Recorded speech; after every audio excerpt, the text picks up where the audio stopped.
এক মুমিনের মৃত্যু পর্যন্ত দুইটা ডিউটি একজন মুসলমান, এক গুনাহ বর্জন, দুই আদেশ পালন। এটাকেই বলে তাকওয়া, এরই বলে মুত্তাকি, একেই বলে জান্নাতি।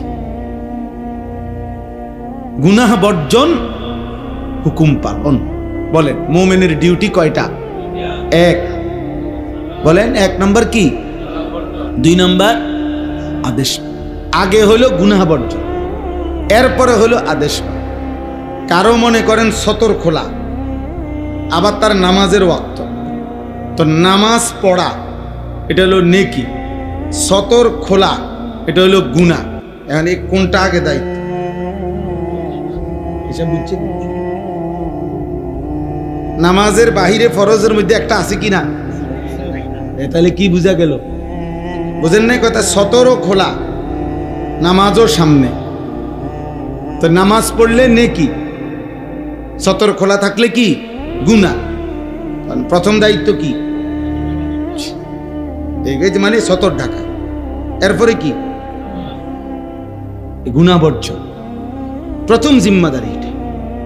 এজন্য প্রিয় সন্তান, যতক্ষণ পর্যন্ত তুমি পাক নাফাকের পার্থক্য করবা না, ততক্ষণ নামাজ পড়তে মন চায়। আমি না, আমার বাইকটা দিলেও হইতো না।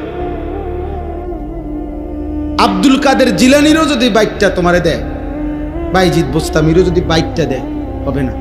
তুমি তো নাপাক, তুমি তো পেশাব করে টয়লেট পেপার ব্যবহার করো না, পানি ব্যবহার করো না, তোমার শরীর নাপাক। এই নাপাক থাকার কারণে অধিকাংশ মুসলমানের নামাজ পড়ার কোনো আগ্রহ জন্মে।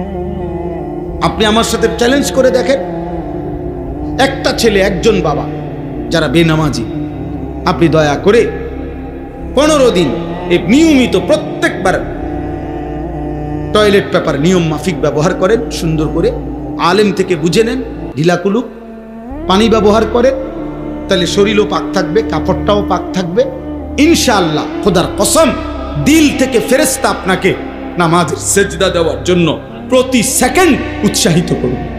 এই তোমরা ছেলেদের হালাত হলো এই কারণে, আব্বা নারী দেখতে দেখলে, মোবাইলের নারী দেখলে বীর্যপাত হয়, অশ্লীল দৃশ্য দেখলে বীর্যপাত হয়, উলঙ্গ ছবি দেখলে বীর্যপাত হয়, হারাম কল্পনা করলে বীর্যপাত হয়, অসৎ বন্ধুদের সাথে অসভ্য কথা বললে, নারীকে নিয়ে জিনা ব্যভিচারের কথা বললে বীর্যপাত হয়। এতে করে শরীর তোমার নাফাক থাকে, দুর্গন্ধ থাকে। এমন নাপাক শরীরে ইবাদতের আগ্রহ জাগে, এমন অপবিত্র দেহে ইবাদতের আগ্রহ জাগে। আল্লাহ আমাদেরকে হেফাজত করে, আল্লাহ আমাদের সন্তানদেরকে হেফাজত করে।